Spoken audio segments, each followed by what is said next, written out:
唔使去埃及，巴厘島都有2座金字塔。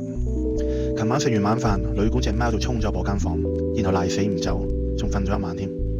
你睇佢瞓覺嘅姿勢幾得意。Hello， 今日帶大家打卡巴厘有名嘅靈性療癒之地 Pyramids of Chi 金字塔音療。呢間店嘅特色就係利用神聖幾何、金字塔結構同埋古典音樂去做聲音治療。我就報咗佢基礎嘅 Asian Sound Healing，35萬印尼盾，大約8-7蚊港紙，有1個半鐘時間。首先我哋會戴上提供嘅火山沙石眼罩，然後安詳咁樣瞓喺金字塔建築底下，聽住一系列古老樂器嘅演奏，透過聲音嘅共振共鳴，影響我哋嘅內觀。上網好多人話做完療程都會感動到大喊一場，因為佢見到前世今生。我本人呢，就可能靈性呢就唔夠高，所以感悟唔係好大。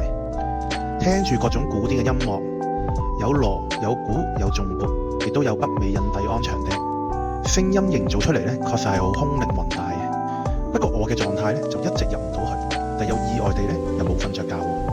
腦海嘅畫面就會有啲零散嘅生活碎片，會有種失重嘅太空漫遊感覺。不過除咗依樣呢，其他對我嚟講已經冇乜特別啦。